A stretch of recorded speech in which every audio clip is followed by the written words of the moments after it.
Hello, this is our new series on economic survey. We'll be covering all the chapters, video lecture in lectures one by one. So today we'll start with the fourth chapter, volume 1, which is agriculture. The heading for the chapter is agriculture more from less. Okay, so first let me give you an overview of the chapter. क्या पहले बता तो पहले बात कर रहे हैं कि इंडियन एग्रीकल्चर जो है वो जो पास्ट सक्सेस था इंडियन एग्रीकल्चर का ग्रीन रेवोल्यूशन के कारण उसका ही विक्टिम बन गया है अभी। कैसे विक्टिम बन गया है कि जो ग्रीन रेवोल्यूशन के कारण जो तीन मेन प्रॉब्लम्स आई, जो ग्रीन रेवोल्यूशन के कारण जो सक्सेस पाया इंडियन एग्रीकल्चर में, उसके में तीन मेन प्रॉब्लम्स आई। एक सीरियल सेंट्रिक हो गया, एक रीजनली बायस्ड हो गया और एक इनपुट इंटेंसिव हो गया। सीरियल सेंट्रिक होने के कारण we are not focusing on the crops जहाँ पे हमें फोकस करना चाहिए, जहाँ पे for example we are importing huge amounts of pulses, oil seeds while we are exporting cereals. So we should be focusing on pulses, on growing pulses and oil seeds. The rest of the chapter will cover this only. And moreover it has become regionally biased, मतलब बहुत ज़्यादा disparity, regional disparity हो गई इसके कारण. And input intensive of course, land और water utilization, fertilizer utilization बहुत ज़्यादा हो गया, अनसस्टेनेबल हो गए। तो अब देखते हैं, बट प्रेजेंटली जो है वो डाइटरी पैटर्न चेंज होता रहा है हमारा इंडिया का। मतलब we are getting focus more and more on protein consumption. ये बेसिक थ्योरी इकोनॉमी की कि जैसे जैसे कोई कंट्री ज़्यादा प्रॉस्परस होती जाती है तो उसकी डाइटरी ऐसे पैटर्न चेंज होता जाता है, धीरे धीरे वो प्रोटीन कंजम्पशन की तरफ ज़्यादा फोकस होता चला जाता है। तो इन चेंजेस को अडॉप्ट करने के लिए 4-5 ब्रॉड पॉइंट्स पे ये पूरा इकोनॉमिक सर्वे बात करेगा। तो how do adopt to this changes, तो ये 4-5 पॉइंट्स होंगे यहाँ पे, इसी में पूरा चैप्टर होगा, ठीक है। इसी तो पहला पॉइंट है कि we should try to increase productivity. इसी में एक सब पॉइंट है कि मोर फ्रॉम लेस, जो इस चैप्टर की हेडिंग मोर फ्रॉम लेस का क्या मतलब है कि रिस्पेक्ट ऑफ वाटर बात कर रहा है, मतलब with respect to water more from less, कि माइक्रो इरिगेशन यूज़ करें, हम कम पानी से ज़्यादा प्रोडक्टिविटी करें। तो we have to increase productivity, but the productivity should be increase in such a way that more from less, again more from less, कि कम से कम पानी से मैक्सिमम प्रोडक्टिविटी इंक्रीज हो पाए। How do do that? Obviously micro irrigation, बहुत सालों से माइक्रो इरिगेशन बात चल रही है, हाई टॉपिक, कभी भी आ सकता है, किसी भी ईयर आ सकता है, ये तो मीन्स में एक प्रॉपर क्वेश्चन पे। तो अब तो बोल रहे हैं कि सेकेंडली बोल रहे हैं कि लेस वाटर इंटेंसिव क्रॉप्स पे बात करें, को प्रमोट करें, जैसे पल्सेस हुए हैं, ऑल सीड्स हुए हैं, सब चीज़ें हैं। तो how do we do this? बोल रहे हैं कि how do we promote less water intensive crops?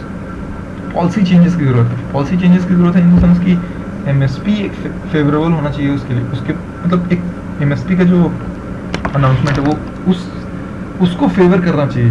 Policy alignment ऐसी होनी चाहिए कि वो पल्सेस और ऑयल सीड्स को फेवर करे। बट एमएसपी तो अभी भी अनाउंस होता है पल्सेस के लिए, ऑयल सीड्स के लिए, बहुत 23 क्रॉप्स के लिए अनाउंस होता है एमएसपी। इनफैक्ट शुगर केन के लिए भी होता है, एफआरपी बोलते हैं शायद, फेयर एंड रेम्यूनरेटिव प्राइस। तो it fair and remunerative price, FRP works like MSP, it is not exactly MSP. I'll explain to you later in the chapter. तो but MSP itself is not insufficient. Favourable MSP की बात हुआ कि हाँ थोड़ा सा pulses का ये ऑयल सीड्स में MSP के इंक्रीज की बहुत ज़्यादा ज़रूरत है, but it in itself is not insufficient. It is not sufficient at all. क्यों? क्योंकि it needs to be backed by a procurement system. देखो जहाँ पे वीट है, राइस है, इनमें प्रोक्योरमेंट सिस्टम है, मतलब एमएसपी गवर्नमेंट अनाउंस करती है, साथ में प्रोक्योर भी करती है एमएसपी पे। पल्सेस ये सब जो बाकी जो 22-21 क्रॉप्स हैं उन पे थोड़ा बहुत कॉटन पे होता है, ठीक है। बाकी जो बचे क्रॉप्स बचे उन पे कोई बहुत नेग्लिजिबल, मतलब कोई प्रोक्योरमेंट पॉलिसी ही नहीं। पॉलिसी है भी तो मतलब कोई एक्चुअल ग्राउंड पे प्रोक्योरमेंट नहीं होता। तो बस फेवरेबल एमएसपी से काम नहीं चलेगा, प्रोक्योरमेंट भी करना पड़ेगा गवर्नमेंट को, ठीक। साथ में थर्ड पॉइंट इसकी रिसर्च एंड एक्सटेंशन की बहुत ज़रूरत है एग्रीकल्चर में रिसर्च एकदम स्टैग्नेट हो गया है ग्रीन रेवोल्यूशन के बाद से। रिसर्च एंड एक्सटेंशन एक्टिविटीज़ बहुत लो हो गई हैं एग्रीकल्चर में। तो फोर्थ थिंग इज़ कि एक one single unified Indian agriculture market चाहिए हमें। बहुत ज़्यादा सेगमेंटेशन है मार्केट में। सेगमेंटेशन मतलब छोटे छोटे पार्ट्स में इंडियन एग्रीकल्चर मार्केट बटा हुआ है, ठीक है। तो एक एग्रीकल्चर मार्केट की ज़रूरत है। सिमिलर एक टॉपिक भी मेंशन है हमारे जीएस के पेपर्स में, मेंस में, एपीएमसी, और उससे इससे काफ़ी रिलेवेंट है, ठीक। तो स्टार्ट विद चैप्टर। मैंने आपको क्रक्स दे दिया पूरे चैप्टर का, मतलब क्या क्या हम डिस्कस करेंगे, किस लाइंस पे बात होंगी, किन लाइंस पे बात होंगी चैप्टर में पूरे। Start with chapter. यही पॉइंट्स इंट्रोडक्शन में इन्होंने बात की है कि मतलब agriculture out, the introduction will talk about the issues in agriculture. Agriculture output में बहुत ट्रेमेंडस इंक्रीज हुआ है ओवर सिंस इंडिपेंडेंस। जब से हमने ग्रीन रेवोल्यूशन एटलीस्ट की बात से तो बहुत ज़्यादा ट्रेमेंडस इंक्रीज हुआ है एग्रीकल्चर आउटपुट में। But some disquieting trends are getting masked due to that. मतलब बेसिकली कुछ इश्यूज है जो मास्क हो जा रहे हैं इसके कारण। क्या इश्यूज हैं? तो अब देखो, पहले तो बोल रहे हैं कि जो इश्यूज हैं इसके मतलब इश्यूज के पीछे जो मेन रीजन है मतलब वो है lack of exit. Lack of exit के बारे में बात की थी हमने सेकंड चैप्टर में, चक्रव्यूह प्रॉब्लम वाले चैप्टर में। इसको डिटेल में डिस्कस करेंगे या फिर हमने वो फिल कर लिया होगा, नहीं किया है तो अभी करेंगे इन आवर नेक्स्ट वीडियो। तो अब how lack of exit, I'll give you a little overview how lack of exit is affecting our agriculture sector. So क्या हो रहा है कि सीरियल सेंट्रिक हो गए हम, ठीक है। हम चाहते हैं कि मूव ऑन कर जाएं हम, अब सीरियल से मूव करके सीरियल सफिशिएंट हो गया, हमारे पास बफर कैपेसिटी बहुत ओवरफ्लो हो रहा है, बफर क्रॉप्स, बफर स्टोरेज हमारा जो ओवरफ्लो हो रहा है सीरियल से।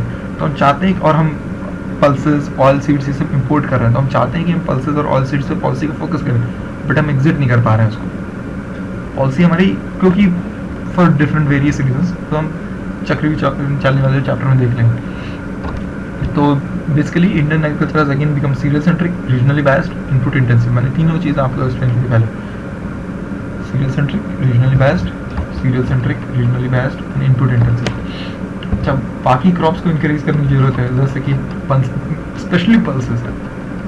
रेनबो रेवोल्यूशन बात कर रहा है, रेनबो रेवोल्यूशन बात करने का मतलब है कि रेनबो रेवोल्यूशन मतलब कि ओवरऑल एग्रीकल्चर में रेवोल्यूशन, उसको रेनबो रेवोल्यूशन मिलेगा।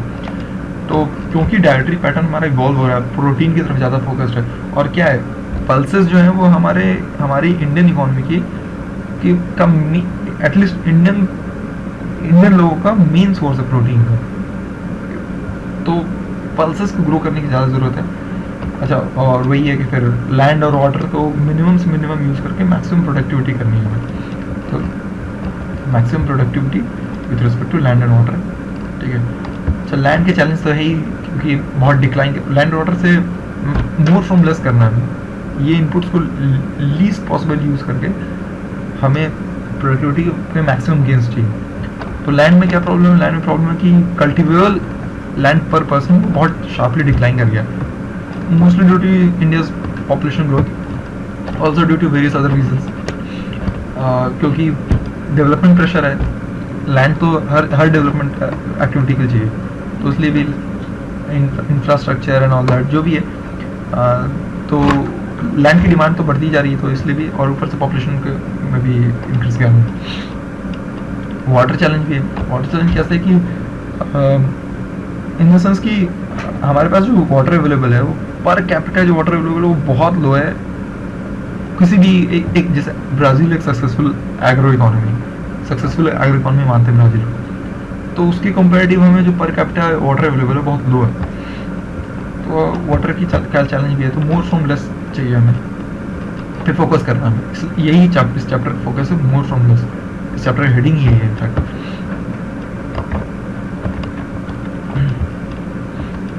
अब देखिए यहाँ पे एक बहुत अच्छा सा फैक्ट दिया हुआ है, बोल रहा है कि while Brazil and China use 60% of their renewable fresh water resource for agriculture, India uses a little over 90%.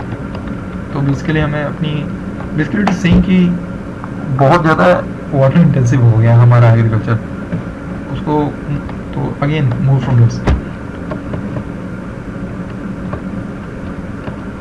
तो अब 5 पार्ट में चैप्टर को हम डिस्कस करेंगे, जैसे कि इकोनॉमिक सर्वे में बेसिकली प्रेजेंटेड है चैप्टर। फर्स्ट पार्ट होगी प्रोडक्टिविटी। मैंने आपको पहले 5 चैप्टर्स का मोटा मोटी डिस्क्रिप्शन दे दिया था इंट्रो टाइम। यही वो 4-5 चीज़ें हैं जिनके लाइन पर हम डिस्कस करेंगे, ठीक। तो पहला पॉइंट होगा, ये जो फर्स्ट पॉइंट है प्रोडक्टिविटी मोर फ्रॉम लेस, और माइक्रो इरिगेशन, इसको हम 2 पार्ट्स में ब्रेक कर देंगे। बाकी तो ये 2 पार्ट्स हो गए, ये थर्ड, फोर्थ, फिफ्थ।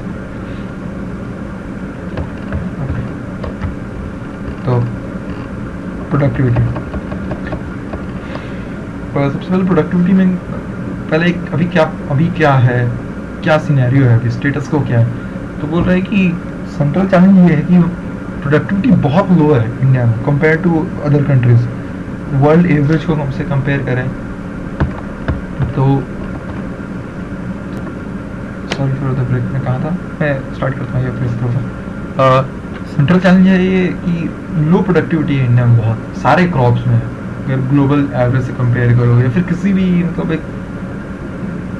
मतलब चाइना, ब्राज़ील, इन सब इकोनॉमीज से कंपेयर करो, जो कि जहाँ पे जिन कंपेरेबल इकोनॉमीज से, कंपेरेबल एग्रीकल्चर सेक्टर से, ठीक है, जहाँ तो बहुत प्रोडक्टिविटी लो है इंडिया में। और स्पेशली ये जो प्रोडक्टिविटी लो है, ये जो इशू है, ये और ज़्यादा बड़ा हो जाता है पल्सेस के केस में, ठीक है। तो जो अब जैसे अब इसको इशू को देखते हैं डिटेल में, तो जो वीट और राइस है, ये इंडिया के सारे सबसे ज़्यादा इरिगेटेड और मोस्ट फर्टाइल लैंड्स जो एरिया है हमारी कंट्री का, उसमें ग्रो होता है। और मोर ओवर जो मैक्सिमम रिसोर्सेज जो गवर्नमेंट एग्रीकल्चर को देती है, वो मैक्सिमम रिसोर्सेज यहीं चला जाता है, वीट एंड राइस में ही चला जाता है। तो मतलब जैसे वाटर हो गया, जो मैक्सिमम इरिगेशन पोटेंशियल है इंडिया का, उसका मैक्सिमम पार्ट यहीं जाता है इन growing wheat and rice, sugar cane included, ठीक है। फर्टिलाइज़र हो गया, फर्टिलाइज़र पे जो सब्सिडी देती है इंडिया, पावर सब्सिडाइज पावर या फ्री पावर मिलता है, तो वहाँ भी वीट एंड राइस के लिए ही यूज़ होता है मैक्सिमम। क्रेडिट देने की जो पॉलिसी है इंडिया की, और जो MSc प्रोग्राम के अंदर जो प्रोक्योरमेंट करती है गवर्नमेंट, वो भी मैक्सिमम जो रिसोर्सेज हैं वो भी सारे वीट एंड राइस पे ही फोकस्ड है। तो बेसिकली जितना भी रिसोर्सेज गवर्नमेंट चैनल कर रही है वो इन दोनों पे ही फोकस है। फिर भी मतलब despite all that, average yields of wheat and rice in India are much below that of China, as high as मतलब almost 50% below China in case of rice and 40% around in case of wheat। तो ये तो बहुत ही, and in fact paddy rice के case में वो और बुरा हाल है हमारा, ठीक है। तो अब पल्सेस पे देखो, पल्सेस भी हैं कि मेजर प्रोटीन का एक मेजर सोर्स है हमारे पॉपुलेशन के लिए, और किसी और कंट्री से कंपेयर करते तो बहुत लो यील्ड्स हैं, बट ऐसा सस्टेनेबल नहीं है। क्योंकि India is a major producer, but India consumes a lot more than it produces pulses. In fact, देखा जाए तो वैसे India is not just a major producer of pulses, मतलब मार्केट शेयर वर्ल्ड इकोनॉमी में India का consumption और production दोनों cases में बहुत ज़्यादा हाई है। तो मतलब कोई बहुत ज़्यादा ऑल्टरनेटिव्स नहीं है हमारे पास कि मतलब कि यहाँ वहाँ से हम इंपोर्ट कर पाएँ। बट स्टिल इम्पोर्ट्स तो हम करते ही हैं, क्योंकि production is not up to mark with consumption. So, but imports can't remain the main source of meeting our domestic demand. ठीक है, तो therefore there is a extremely urgent need to incentivize, मतलब resources को pulses की तरफ move करने की ज़रूरत है। We have to incentivize movement of resources towards production of pulses। तो in fact एक और बहुत अच्छा पॉइंट बोल रहा है कि हम विद इन इंडिया इटसेल्फ अगर हम कन्वर्जेंस अमंग स्टेट्स, ठीक है, तब भी प्रोडक्टिविटी में रैपिड गेन्स लाए जा सकते हैं, ठीक है। कैसे बोल रहे हैं कि और ये तो बहुत इजी है, क्योंकि वी कैन लर्न फ्रॉम, अगर कन्वर्जेंस लानी एक state within our states, तो जो प्रैक्टिसेस वहाँ पे एक स्टेट में यूज़ हो रही हैं वो बाकी स्टेट्स में यूज़ कर सकते हैं। तो मतलब सिमिलर प्रोडक्टिविटी लेवल्स ले आएंगे। फॉर एग्जाम्पल ये बोल रहा है, एग्जाम्पल दे रहा है कि बिहार के लेवल ऑफ प्रोडक्टिविटी भी अटेन कर ले सारे स्टेट्स पल्सेस के केस में, तो भी पल्सेस का प्रोडक्शन ऑलमोस्ट 41% इंक्रीज हो जाएगा इंडिया में। तो पल्सेस का केस बहुत पैथेटिक है। कैसे बोल रहा है कि डबल ब्लू मिलता है पल्सेस को। डबल ब्लू किस सेंस में? क्योंकि देखो एक तो प्रोडक्शन पैटर्न में बोल रहा है, प्रोडक्शन पैटर्न में डबल ब्लू मिल रहा है पल्सेस को। कैसे मिल रहा है? मतलब डबल ब्लू मतलब इट्स अ सेटबैक, ठीक है, अलोंग टू लाइंस। तो बोल रहे हैं कैसे कि most of the land is dedicated to growing pulses in each, नहीं, most of the land that is dedicated to growing pulses is unirrigated. Moreover, most of the output of pulses comes predominantly from unirrigated land. मतलब for example even if किसी कहीं पे अगर किसी crop में का unirrigated land पे maximum growth ये कि most of the crop is being grown on unirrigated land, ठीक है, तब भी हो सकता है कि इरिगेटेड लैंड से उसकी प्रोडक्टिविटी इतनी हाई हो कि वहाँ से वो उसका मैक्सिमम प्रोडक्शन आ रहा हो, ठीक है, बट यहाँ पे दोनों ही है केसेस कि most of the crop is grown on unirrigated land and most of the production national output का जो पल्सेस है जो वो प्रीडोमिनेटली अनइरिगेटेड लैंड से आ रहा है। तो बेसिकली इरिगेशन, बिल्कुल इरिगेशन का सीन बहुत बुरा है यहाँ पे पल्सेस में, तो डबल ब्लू बोल रहा है पल्सेस को, ठीक है। तो बेसिकली तो पल्सेस में अगर हमें इम्प्रूव करना है प्रोडक्शन, तो एक सिंपल लॉजिक बोलता है कि we require large increases in pulses production on irrigated land, but हमारी पॉलिसीज तो सारी सीरियल्स और सुगरनिंग पे फोकस्ड है, सो यहाँ पे चेंज की जरूरत है, ठीक है। तो ये लो यील्ड जो है, अभी तो हम प्रोडक्टिविटी की बात करते हैं, प्रोडक्टिविटी बहुत लो है, हमने देखा, स्पेशली और भी बुरा है इसके केस में, पल्सेस केस में। तो इसका इफेक्ट क्या है, क्या इफेक्ट हो रहा है इससे? India is a farm economy obviously, तो क्या इफेक्ट हो रहा है इंडिया पे, ये देखते हैं। तो ऑब्वियसली इनकम ऑफ फार्मर्स बहुत नेगेटिव कॉन्सिक्वेंसेज है, 2 major negative consequences are being talked about here, कि एक तो इनकम ऑफ फार्मर्स बहुत लो है, और मतलब तो इसके कारण से rural distress and all that, ठीक है, वो सब में नहीं जाते हैं, लेकिन इनकम ऑफ फार्मर्स बहुत लो को इफेक्ट कर रहा है, ठीक है। Secondly, land is getting locked in low value agriculture. अगर इतना लो है प्रोडक्टिविटी, तो अब अगर प्रोडक्टिविटी हाई होता तो हमें कम लैंड पे राइस या कोई भी व्हीट या फिर पल्सेस कम लैंड पे ग्रो करने होते हैं, ठीक है, बट हमें डिमांड मीट करने के लिए बहुत सारा एरिया चाहिए, बहुत ज़्यादा एरिया में उसको ग्रो करना पड़ रहा है, ठीक। तो जो हाई वैल्यू प्रोडक्ट्स हैं जैसे फ्रूट्स हो गए, वेजिटेबल्स हो गए, उन पे हमारे रिसोर्सेज, हमारे जो लैंड रिसोर्सेज हैं वहाँ उसको हम डिवोट नहीं कर पा रहे, तो basically the land is getting locked in low value agriculture. So next thing is, अभी हमने प्रोडक्टिविटी की बात की, second issue is water. Water is a critical input, water is a critical input for Indian agriculture, ठीक है। तो एक बहुत अच्छा फैक्ट दिया है, ये आप अपने एसेस में यूज़ कर सकते हैं, बहुत जगह यूज़ कर सकते हैं। तो वाटर पे भी बहुत बड़ा इशू भी चल रहा है, half of India is going through that, ठीक है। तो एक तो है कि India uses 2 to 4 times more water to produce per unit of major food crop. India 2 से 4 टाइम्स ज़्यादा वाटर यूज़ करता है चाइना और ब्राज़ील के comparative, which is a lot. मतलब 2 से 4 टाइम्स एक यूनिट ये के लिए, फूड क्रॉप के लिए, हम ट्वाइस और 4 टाइम्स ऐसे ज़्यादा वाटर यूज़ कर रहे हैं मतलब compare to China and Brazil. तो basically efficiency of water use को में इम्प्रूवमेंट की बहुत ज़्यादा ज़रूरत है और बहुत ज़्यादा स्कोप भी है। तो अब बोल रहे हैं कि इंडिया में क्या केस है कि इंडिया में फ्लड इरिगेशन है, फ्लड इरिगेशन की टेक्निक इंडिया में बहुत ज़्यादा यूज़ है, ठीक है। फ्लड इरिगेशन क्या हुआ कि अब भाई खेत है तो खेत को ऐसे पूरे मतलब लैंड को पूरा ऐसे पानी में डुबा दिया, इरिगेशन करती है, ये इरिगेशन टेक्निक है, ठीक है। या फिर ऐसे पानी को ऐसे पूरे लैंड में ऐसे फिरा दिया, ठीक है, चारों तरफ।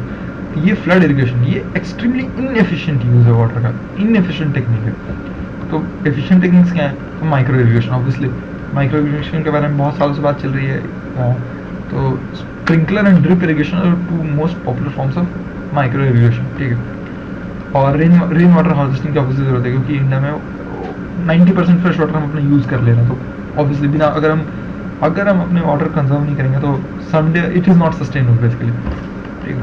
तो बोल रहा है कि तो ये इन दोनों लाइन से बात करें, micro irrigation and rain water harvesting. तो अब तो माइक्रो इरिगेशन के लिए हम 2 चीज़ें कर सकते हैं। तो बोल रहे हैं कि सॉरी इधर से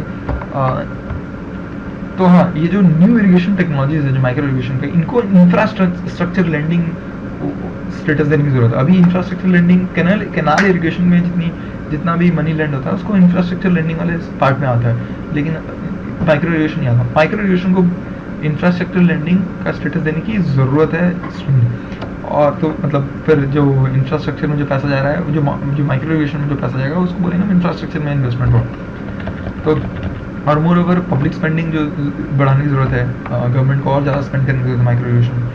तो एक अच्छी चीज़ हुई है कि अभी अभी की मतलब ये जो 3 स्कीम्स थे पहले से, AIBP accelerated irrigation benefit programme, IWMP integrated watershed management programme और OFWM on farm water management, इन तीनों को कंसोलिडेट कर दिया है कृषि सिंचाई योजना में, PMKSY। तो अब इससे क्या हुआ है कि कन्वर्ट जितना इन्वेस्टमेंट हो रहा है इरिगेशन में वो पूरा कन्वर्ज हो गया है एक साथ, मतलब एक एक वन व्यू से, एक व्यू से हम पूरे को होलिस्टिक व्यू से देखेंगे हम, कि मतलब starting from watershed management to on farm management, पूरा एक होलिस्टिक व्यू होगा, from water source to distribution and end use of water, पूरा एक होलिस्टिक व्यू लेंगे आप, ठीक है। तो because of this consolidation of ongoing schemes, so key factor determining, अच्छा एफिशिएंट यूज ऑफ वाटर के लिए क्या क्या अभी अभी क्यों इतना इनएफिशिएंट यूज ऑफ वाटर हो रहा है। तो एक तो फ्लड इरिगेशन की बात की हमने, साथ में ये जो सब्सिडीज मिल रही है पावर पे, सब्सिडी ये बहुत ये है जो पावर पे, पावर जो सब्सिडी मिल रही है, this is very distorting how. तो नहीं, इट डज हैव, मतलब the economic survey saying it does have its benefits on farmers, but it also incentivises wasteful use of water. मतलब कि पावर पे हमने अगर सब्सिडी दी तो अब कैनाल, मतलब अब लोग और डीप खोदते हैं और डीप खोदते हैं, और ऐसे पावर तो फ्री का है, तो मतलब ऐसे बेसिकली जो वाटर जो हम निकाल रहे हैं इट मतलब कुछ कुछ लग नहीं रहा उसमें, इट इज़ ऑल फ्री। तो कितना भी पानी ऐसे बहा दें, मिस यूज़ करें, उस पर कुछ कुछ हमारा जाना नहीं है, जैसे मतलब एक फार्मर परस्पेक्टिव बता, तो it incentivises wasteful use of water. NASA की रिपोर्ट है कि पर ईयर 0.3 मीटर से इंडिया के वाटर टेबल्स फॉल कर रहे हैं, ग्राउंड वाटर बेसिकली, तो पर ईयर 0.3 मीटर्स के रेट से। तो और एक और चीज़ बोल रहा है कि India is a water scarce country, मतलब एक्सेप्टेड, ठीक है, but we are exporting water. ये जो डिस्टॉर्टेड इंसेंटिव्स हैं इसके कारण we are actually exporting water. How बोल रहा है कि जो भी देखो दो चीज़ें हैं, एक तो obviously we must have heard about this कि we are exporting water because we are मतलब in through our agricultural exports. How कि हमारे एग्रीकल्चरल एक्सपोर्ट्स में जितना भी हम वाटर यूज़ कर रहे हैं, इवेंचुअली क्या हुआ, अगर वो प्रोडक्शन हम अगर जो भी प्रोड्यूस है उसको हम अगर एक्सपोर्ट कर दे तो वो सारा वाटर जो यूज़ था वो मतलब इन अ वे एक्सपोर्ट हो गया। बट ये उसकी भी बात नहीं कर रहा, इवन इफ यू मतलब बस हम सिर्फ उस पॉइंट को कंसिडर करें कि जो क्रॉप्स एक्सपोर्ट हो रहे हैं उसमें वाटर कंटेंट कितना है, तब भी it's a massive amount water that we are exporting. Basically it is saying कि 2010 में इंडिया ने सिर्फ the water embedded in crops, सिर्फ उसको काउंट कर रहे हैं, तब इतना वाटर एक्सपोर्ट किया है कि it is equivalent to demand of 30 million people. So it is a point, okay. और let's say basically if you compare India to China, ठीक है, China is a net importer of water, China is net importer of water. How is China become net importer water. China और India का trade pattern देख लो, China जो है वो water intensive crops को इंपोर्ट करता है, और वाटर और इंडिया क्या करता है, वाटर इंटेंसिव क्रॉप्स को एक्सपोर्ट करता है। तो बेसिकली जो चाइना है soybean, cotton, meat, cereal, grains, ये सब जो वाटर इंटेंसिव क्रॉप्स हैं इनको इंपोर्ट कर रहा है, और खुद क्या ग्रो कर रहा है और क्या एक्सपोर्ट कर रहा है वो है fruits, vegetables, processed food, all that. India में उल्टा है, राइस, कॉटन, शुगर, सोयाबीन, ये सब हम एक्सपोर्ट करते हैं जो वाटर इंटेंसिव है। तो basically we are in a way exporting water. तो रिकमेंडेशन फ्रॉम से economic surveys to focus on micro irrigation. Let's cover the micro irrigation issue in detail now. So the economic survey says that it is a promising way to increase productivity while consuming water. तो अब तो efficient drip irrigation system पे बात कर रहे हैं। let's say कि let's talk about drip irrigation system, इसके क्या क्या benefits हैं। तो it reduces consumption of fertilizer. How, I'll tell you later. Okay, how does it reduce consumption of fertilizer and electricity as well? तो basically कि इसको बोलते हैं तो इसको बोलते हैं fertigation. Fertigation is कि the fertilizer is incorporated within the irrigation water by, मतलब फर्टिलाइजर जो इरिगेशन के लिए वाटर यूज़ होना है उसको, उसमें फर्टिलाइजर को ऐसे घुला दिया, मतलब मिक्स कर दिया उसमें, तो इसको बोलते हैं फर्टिगेशन. तो इससे क्या हो गया कि एफिशिएंट यूज़ होगा फर्टिलाइजर का.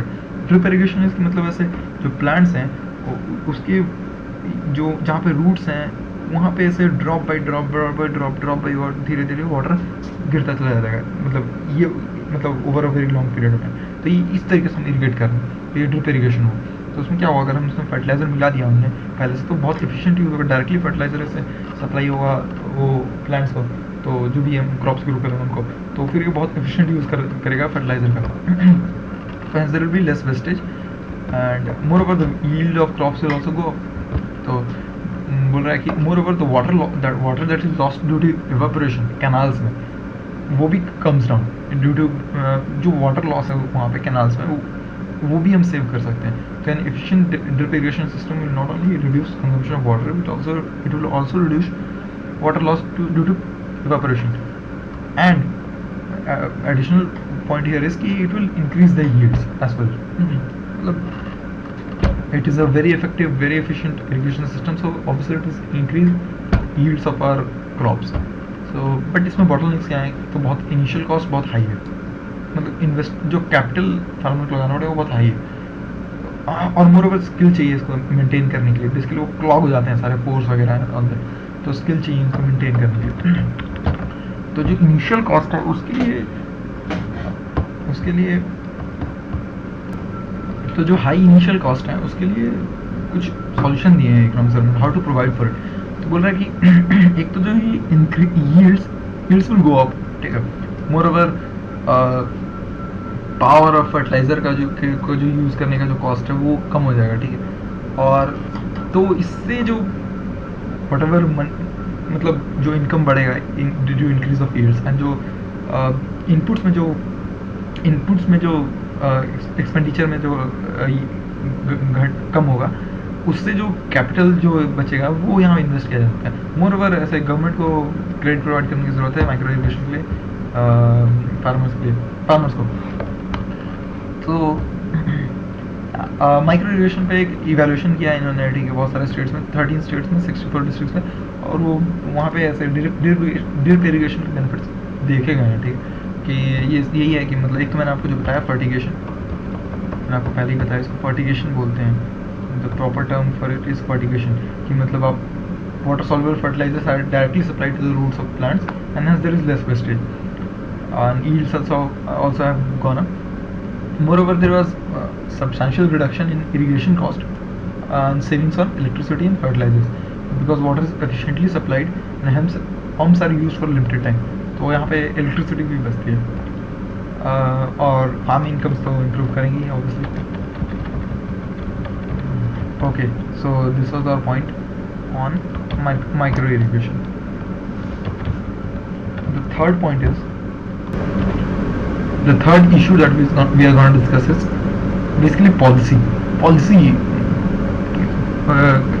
relevant policies that we are going to discuss right here is MSP and procurement.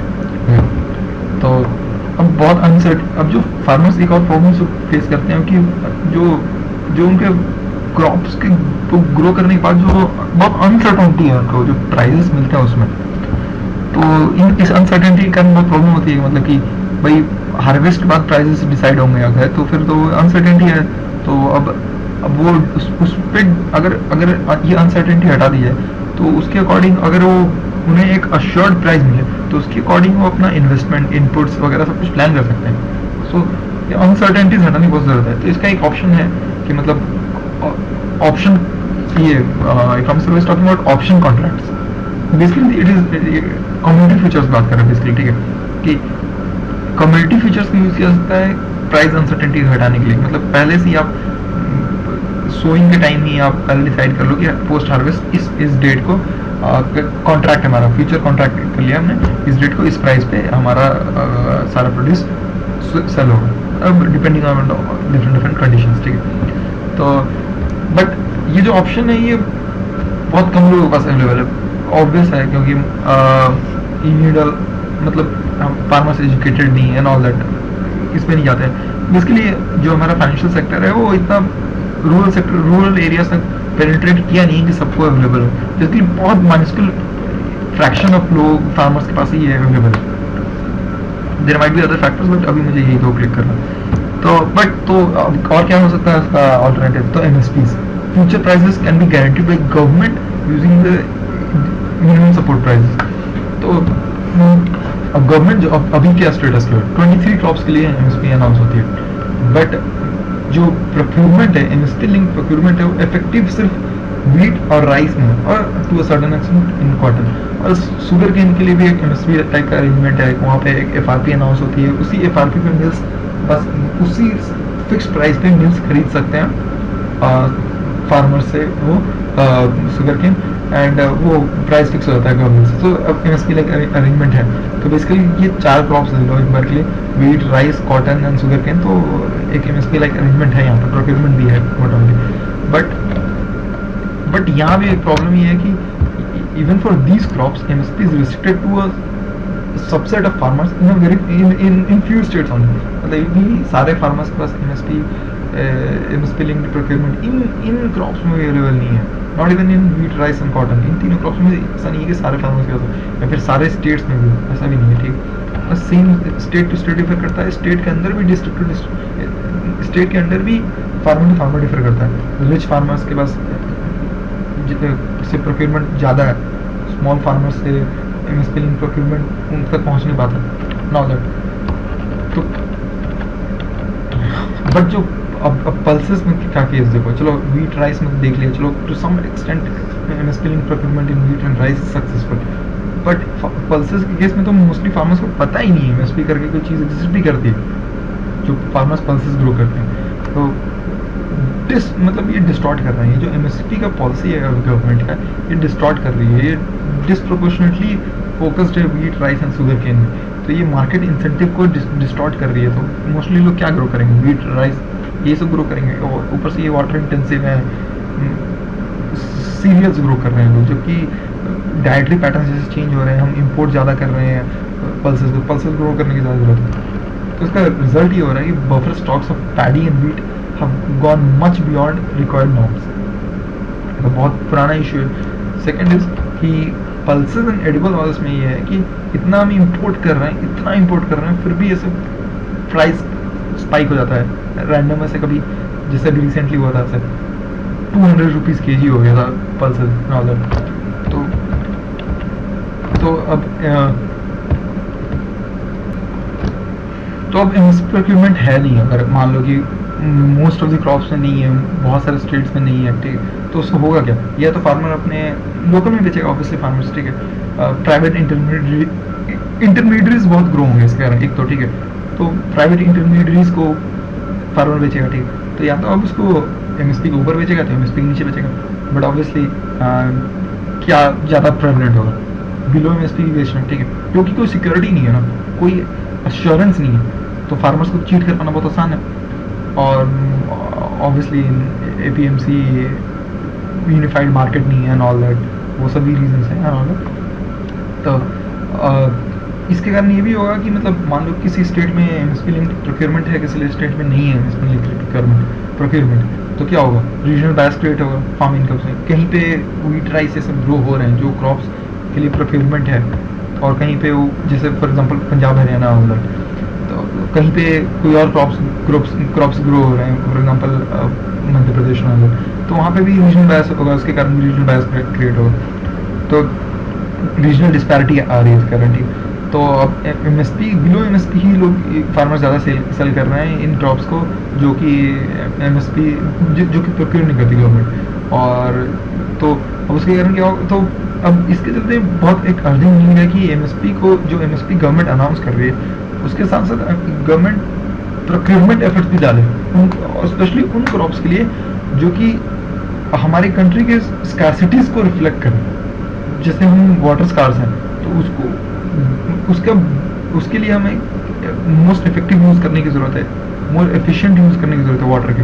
तो वो पल्सेस में हो सकती है, ऑयल सीड्स में हो सकती है, तो प्रोक्योरमेंट एफर्ट वहाँ डालने की ज़रूरत है। तो अब सॉल्यूशंस देंगे कुछ हम, तो बोल रहे सॉल्यूशंस में कि जो प्राइस सिग्नल्स आ रहे हैं जो एमएसपीज पे, ये सिर्फ मतलब अभी कहाँ फोकस्ड है, अभी ये रिटर्न पे फोकस्ड है, प्राइवेट रिटर्न्स पे, फार्मर्स को क्या रिटर्न्स मिल रहे हैं प्रोडक्शन, जबकि सोशल रिटर्न्स पे फोकस करने की जरूरत है, क्योंकि बहुत सारे नेगेटिव एक्सटर्नलिटीज अराइज हो रहे हैं ये जो अभी जो पॉलिसी है गवर्नमेंट की, इसके कारण। तो सोशल रिटर्न्स पे फोकस करने की जरूरत है। तो अभी जैसे देखो अभी जो पॉलिसी गवर्नमेंट की, उसके कारण क्या प्रॉब्लम्स आ रहे हैं, क्या नेगेटिव एक्सटर्नलिटीज है सोसाइटी में, कि केमिकल फर्टिलाइजर ज़्यादा यूज हो रहा है, सॉइल डिप्लीशन हो रहा है, उसके कारण हेल्थ पे इफेक्ट्स पड़ रहे हैं। वाटर पे एक नेगेटिव एक्सटर्नलिटी है कि वाटर टेबल्स फॉल कर रहे हैं, हमारे ड्रॉट आए हुए हैं 50% ऑफ द कंट्री में, 50% of the country is almost affected by drought presently. तो और ऊपर से क्रॉप्स बर्न हो रहे हैं बाद में, लेफ्ट ओवर जो हार्वेस्ट की वजह से वेस्ट होता है, वो उसके कारण एडवर्स हेल्थ कॉन्सिक्वेंसेज हैं। अब पल्सेस के कारण सोशल रिटर्न जो बहुत हाई है, पल्सेस को प्रोड्यूस करेंगे कैसे, but it is with private return में भी पल्सेस के कारण जो सोशल रिटर्न्स हैं they are much higher than the private returns. कैसे कि it use less water, less fertiliser कम यूज करेगा ऑब्वियसली, क्योंकि ये नाइट्रोजन फिक्सिंग करता है खुद से, नाइट्रोजन फिक्सिंग ये है ना, और ऊपर से एटमॉस्फेरिक नाइट्रोजन को नेचुरली फिक्स कर रहा है, तो वाटर कम यूज कर रहा है, फर्टिलाइजर कम यूज कर रहा है, सॉइल को पोरस रखता है, वेल एरेटेड रखता है सॉइल को, ऑल दैट। तो सोशल कॉस्ट मतलब सोशल रिटर्न बहुत हाई है इस पे, और जो हम अभी कर रहे हैं इसका सोशल कॉस्ट बहुत हाई है, तो हमें सोशल रिटर्न्स की तरफ जाने की जरूरत है। तो एक सजेशन यहाँ पे नीति आयोग का सजेशन यहाँ पे इन्होंने बोरो किया है, और यहाँ पे दे रहे हैं कि farmers could also be assured of a floor price for their crops by using a price deficiency payment. Price deficiency payment क्या है? अब तो प्राइस डेफिशिएंसी पेमेंट क्या है? प्राइस डेफिशिएंसी पेमेंट कहाँ आएगा? अगर जहाँ पे हम प्रोक्योर नहीं कर रहे हैं, गवर्नमेंट जो नहीं प्रोक्योर कर रही है, वहाँ पे प्राइस डेफिशिएंसी पेमेंट आएगा। प्राइस डेफिशिएंसी पेमेंट सिस्टम क्या है कि अब जैसे कि अब प्राइस गिर गए कहीं, एमएसपी से नीचे गिर गए, ठीक है, तो जो एमएसपी और जो ये मंडी में जो प्राइस है उसका जो डिफरेंस है उसका 50% गवर्नमेंट डीबीटी के थ्रू ट्रांसफर करेगा, गवर्नमेंट दे, मतलब एक अश्योरेंस मिल रहा है, एक फ्लोर प्राइस का लोग मतलब फार्मर्स को थोड़ा सा रिस्क हेज हो रहा है। तो and more it is also consistent India's obligation to WTO, मतलब प्रोक्योरमेंट करना हमारा प्रॉब्लमेटिक है ना डब्ल्यूटीओ के अंडर, कि हम प्रोक्योर नहीं कर सकते इतना सारा, प्रोक्योरमेंट हमारा इशू बना हुआ है, तो यहाँ प्रोक्योर नहीं करना, एक फ्लोर प्राइस भी दे रहे हैं बिना प्रोक्योर किए, तो ये डब्ल्यूटीओ कंप्लायंट भी है। अच्छा, अब फोर्थ इशू है जो यहाँ पे डिस्कस्ड है इकोनॉमिक्स में, वो है एग्रीकल्चर रिसर्च एंड एजुकेशन का।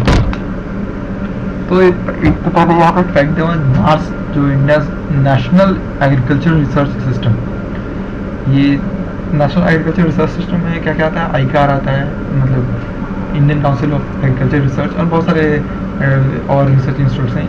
इसने ग्रीन रेवोल्यूशन बहुत की रोल प्ले किया था, बट अब जो एग्रीकल्चर रिसर्च इसमें इन्वेस्टमेंट नहीं हो रहा, निगलेक्ट कर रही है गवर्नमेंट इसको, मतलब इन्वेस्टमेंट इतना लो है कि सब कहीं आगे दिया हुआ है कि मतलब it is as percentage GDP it is even below Bangladesh and Indonesia and all. तो अब 3 वीकनेसेस हैं यहाँ पे एग्रीकल्चर रिसर्च एंड एजुकेशन में, कि एक तो नंबर ऑफ स्टूडेंट्स जो इनरोल्ड है एग्रीकल्चर यूनिवर्सिटीज में ये बहुत लो है। Agricultural universities are not able to attract these talent now, or agricultural universities are not able to attract students, but they are not able to attract faculty. resource crunch है उनके पास, research वगैरह के लिए resources नहीं है उनके पास, ये लोग इनके कोई लिंकेजेस नहीं है इंटरनेशनल काउंटर पार्ट्स के साथ, कोई कोलैबोरेट नहीं करते हैं ये लोग, एग्रीकल्चर यूनिवर्सिटीज स्पेशली, और लैब टू लैंड कनेक्ट नहीं है इनका, इनोवेशन लैगिंग है यहाँ पे। तो अब तो सेकंड तो 3 वीकनेसेस हैं हमारे एग्रीकल्चर रिसर्च एंड एजुकेशन में, तो फर्स्ट हमने बोला कि मतलब एग्रीकल्चर यूनिवर्सिटीज़ में एक इशू है कि यहाँ पे स्टूडेंट्स कम बहुत ये लो नंबर ऑफ स्टूडेंट्स हैं एनरोल्ड यहाँ पे। सेकेंडली एग्रीकल्चर रिसर्च में जो पब्लिक इन्वेस्टमेंट है वो बहुत लो है, उसको ऑगमेंट करने की बहुत ज़रूरत है। मतलब it is considerably below that of China and अगर जीडीपी के परसेंटेज वाइज देखें, शेयर वाइज देखें तो बांग्लादेश और इंडोनेशिया से बिलो है। और अच्छा थर्ड इशू है कि इंसेंटिव्स नहीं है इनोवेशन के लिए, प्रोडक्टिविटी रिसर्च के लिए जो साइंटिस्ट को इंसेंटिव्स मिल रहे हैं वो कोई है ही नहीं इंसेंटिव प्राइवेट सेक्टर को। तो प्राइवेट सेक्टर को अच्छा एक तो इसमें सजेशन है कि how do you do it, तो बोल रहे हैं कि प्राइवेट सेक्टर से पार्टिसिपेशन लाओ और जो साइंटिस्ट हैं, जो पब्लिक इंस्टीट्यूट्स में जो साइंटिस्ट हैं उनको इंसेंटिवाइज करो।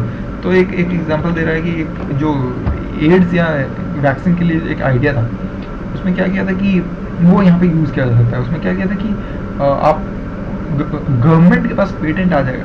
अब उसमें क्या है, एक सेकंड, उसमें क्या है कि आप इनोवेट करने के लिए आपके पास अपॉर्चुनिटी है को, और उसके आप जब इनोवेट करते हो तो आपको बहुत बड़ा अवार्ड मिल रहा है उसको इनोवेट करने के लिए, आपको गुड इनफ अवार्ड दे रही है, लेकिन आईपीआर जो है वो गवर्नमेंट रखेगी। तो ये टेक्निक यहाँ पे यूज़ किया जाता है। तो बोल रहा है कि और सोल्यूशंस ये हैं कि प्राइवेट सेक्टर को इन्वेट करो, ऑब्वियसली प्राइवेट सेक्टर को इनोवेशन के लिए मोटिवेट करो और प्राइवेट सेक्टर से इनोवेशंस लाएं और HIV सीड्स यूज़ करें, पल्सेस में ज़्यादा यूज़ करें HIV सीड्स। तो पल्सेस का तो प्रोडक्शन बहुत बूस्ट किया जा सकता है। और न्यू कॉस्ट टेक्नोलॉजीज़ जो है, लो कॉस्ट टेक्नोलॉजीज़ जो हैं, जो नए नए अभी, उनको भी यूज़ करें। सेल फोन्स को यूज़ करें इंफॉर्मेशन प्रोवाइड करने के लिए, for dissemination of information on prices and cultivation to farmers. Drones को यूज़ करें, ड्रोन्स का प्राइस बहुत गिर गया है, ड्रोन्स को यूज़ करें इंफॉर्मेशन प्रोवाइड करने के लिए अगेन। तो ये सब देखा गया है, मतलब ऐसे कंट्रीज़ में सोल्फोन्स का यूज़, जैसे घाना, केनिया, नाइजीरिया, थाईलैंड, इसमें देखा गया है कि इट हैज़ मतलब led to massive increase in farm incomes. तो एम्पेरिकल एविडेंसेस है मतलब। और साथ में GM क्रॉप्स यूज़ करो, GM क्रॉप्स के लिए बहुत एप्रीहेंशंस है इंडियन पब्लिक में, गुड रीजंस हैं उसके, जैसे BT ब्रिंजल हो गया एंड ऑल दैट। तो लेकिन इनफैक्ट BT ब्रिंजल पे तो सवाल भी आ चुका यूपीएससी में 2012 की PET में कि वो अब देख लेना कि क्या क्या रीजंस थे। ऐसा कुछ सवाल था कि क्या क्या रीजंस थे BT ब्रिंजल को, क्या क्या एप्रीहेंशंस थे BT ब्रिंजल कंटेक्स्ट में। तो अच्छा सेकंड जीन क्रॉप्स लाने की जरूरत है, तो जीन क्रॉप्स लाने की जरूरत है, तो उसके लिए एप्रीहेंशंस को एड्रेस करने की जरूरत है। तो उसको कैसे एड्रेस किया जाए, एक रेगुलेटरी प्रोसेस जो है उनको इवॉल्व करने की जरूरत है ताकि वो सारे कंसर्न्स को एड्रेस कर पाए। रेगुलेटरी प्रोसेस को अगर हम और ज़्यादा ट्रांसपेरेंट बनाए तो obviously it can be a way. खैर anyways more work needs to be done on this. तो this was the fourth point, that is we have covered the fourth issue of agriculture research and education. The fifth and the last issue is of market failure for agricultural output. Basically, market failure में दो issues पे आठ होंगे economic survey में. The two issues are of market segmentation and price wedges. Market segmentation and price wedges. So market segment, that both the things are linked. Market segmentation and price wedges are both linked. तो बोल रहा है कि market अगर unified हो तो क्या क्या हमें मतलब गेन्स हो सकते हैं। ठीक, तो गेन्स हमें how do we gain from unified markets, तो it we gain through competition, through एक यूनिफाइड मार्केट में रिसोर्सेज का एलोकेशन मोर एफिशिएंट होगा, तो उसके कारण जो होगा फिर स्पेशलाइजेशन होगी जहाँ मतलब कोई स्टेट अगर लेट्स से फॉर एग्जांपल अब अगर मार्केट यूनिफाइड है, सेगमेंटेड नहीं है, अभी मार्केट क्या है सेगमेंटेड, छोटे छोटे मार्केट से, तो अब हर कुछ ग्रो हो रहा है हर छोटे मार्केट में। अब अगर स्पेशलाइजेशन करें तो हम अगर सेगमेंटेड ना हो मार्केट, तो कहीं कोई सॉइल अगर किसी को क्रॉप को ज़्यादा सूटेड है तो उस बहुत बड़े एरिया में वही क्रॉप ग्रो होगा। अभी हर जगह हर चीज़ ग्रो हो रही है थोड़ी खैर मतलब, तो प्रॉपर स्पेशलाइजेशन हो जाएगा इन सब sectors and intermediates obviously move हो पाएंगे। अगर मार्केट सेगमेंटेशन ना हो, यूनिफाइड मार्केट हो, तो इंटरमीडिएट्स रिमूव हो जाएंगे। इंटरमीडिएट्स के कारण बहुत इशू है कि ना फार्मर्स को अपना कॉस्ट रियलाइज कर पाते हैं, हायर कॉस्ट रियलाइज कर पाते हैं, उनको भी लो कॉस्ट मिलता है अपना, उनको भी मतलब रेम्यूनरेशन बहुत लो है उनके लिए भी, और कंज्यूमर्स को बहुत हाई कॉस्ट पे करना पड़ता है क्योंकि इंटरमीडिएट्स बहुत ज़्यादा है। तो मार्केट सेगमेंटेशन के क्या क्या रीजंस हैं? तो एक तो कनेक्टिविटी नहीं है, कनेक्टिविटी में बहुत डिफरेंस है जगह जगह पे, तो और ऊपर से इंटरमीडिएट्स बहुत ज़्यादा हैं, और इंटरमीडिएट्स बहुत पावरफुल हो गए हैं, तो वो भी प्रिवेंट कर रहे हैं मार्केट यूनिफिकेशन। तो साथ में प्राइवेट सेक्टर में कंपटीशन बहुत लो है, regional exposure to shocks, local storage capacity, mandi infra and farmers access to these mandis and their infra, and storage life of crop and crop specific processing cost, ये सब reasons हैं इसके market segmentation के। तो इसके कारण हो क्या रहा है, इसके रिजल्ट्स क्या क्या हैं? रिजल्ट्स हो रहे हैं इससे कि इससे क्या इफेक्ट है इसका? तो बहुत डिफरेंस क्रिएट हो जा रहा है, जो प्रोड्यूसर को जो कॉस्ट जो प्राइस मिल रहा है और जो कंज्यूमर जो प्राइस पे कर रहा है, इसमें बहुत डिफरेंस क्रिएट हो जा रहा है। कि यहाँ पे अब किसान 7 रुपये जैसे कि 2 रुपये किलो 3 रुपये किलो ऐसे टमाटर बेच रहा है, और दिल्ली में टमाटर से 20 रुपये किलो हो रखा है, तो ये बहुत डिफरेंस हो जाता है। तो बेसिकली इसके कारण ना फार्मर को पे ऑफ मिलता है ढंग से, तो ना और कंज्यूमर्स भी हायर कॉस्ट पे कर होता है। It results in higher cost for both farmers and consumers alike. तो सॉरी, तो और ऊपर से जो है इंडिया में जो है वो प्राइस डिस्पर्शन बहुत हाई है। प्राइस डिस्पर्शन क्या होता है? तो प्राइस डिस्पर्शन ये होता है कि ratio between the highest and lowest price for crop in a country, मतलब कि जो इस क्रॉप का जो टोमेटो जो लोएस्ट प्राइस नहीं मिल रहा, जैसे कि टोमेटो बिहार में 5 रुपीज़ के जी मिल रहा है, और जो कि लोएस्ट है अभी लेट्स से कि इन इंडिया लेट्स से, और कहीं और लेट्स से महाराष्ट्र में अब 50 रुपीज़ के जी मिल रहा है, तो क्या हो गया? I am talking about extremes, इतना एक्सट्रीम है नहीं कुछ भी।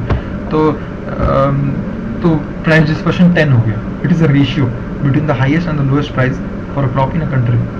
तो 6 है ग्राउंड नट का, which is very high, the highest maximum है शायद, और अराउंड 6 है, और तूर जो दाल है जो पल्स है उसका मिनिमम है अराउंड 2।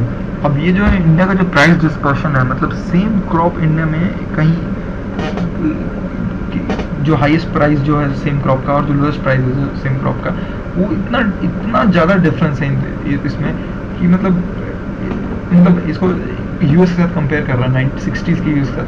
60s के यूएस में 1.75 था जो हाईएस्ट प्राइस ये था डिस्पर्शन था, और अभी के इंडिया में लोएस्ट प्राइस डिस्पर्शन 2 है, तो इतना हाई है प्राइस डिस्पर्शन इंडिया में। तो ये मार्केट सेगमेंटेशन का रिजल्ट है। अगर मार्केट यूनिफाई हो तो इतना प्राइस डिस्पर्शन नहीं होगा। तो मोर ओवर सेगमेंटेशन जो लास्ट पॉइंट है, इससे अगला पॉइंट डिराइव्ड है, जो प्राइस वेजेस की मैं बात कर रहा था। Segmentation creates a wedge at various points in supply chain. तो वेज क्या मतलब? वेज का मतलब हुआ कि प्राइस में जो जंप होता है, एक इंटरमीडिएट से दूसरे इंटरमीडिएट जा रहा है, जैसे कि फार्मर से जो होलसेल मार्केट पे जा रहा है, होलसेल से जब रिटेल मार्केट पे जा रहा है, तो प्राइस में जंप हो रहा है, इसको बोलेंगे प्राइस वेज। तो ये सेगमेंटेशन के कारण ही क्रिएट हो रहा है मार्केट के कारण, मार्केट सेगमेंटेशन के कारण। तो प्राइस वेजेस बात करें तो प्राइस वेजेस में बोल रहे हैं कि अब बहुत सारे इंटरमीडिएट्स एग्जिस्ट करते हैं इंडिया में, तो between the farmer and the wholesale market as well as between the wholesale market and the retail market. बस फार्मर से होलसेल के बीच की बात नहीं कर रहे हैं। तो अब प्राइस वेजेस को एनालाइज किया कि प्राइस वेजेस कहाँ एग्जिस्ट करते हैं, क्या क्या रीजंस हैं, क्या पैटर्न है। बोल रहे हैं प्राइस वेजेस फॉर सबसे हाई कहाँ है? पोटैटोज, ऑनियंस, ग्राउंडनट, इनमें प्राइस वेजेस सबसे हाई है।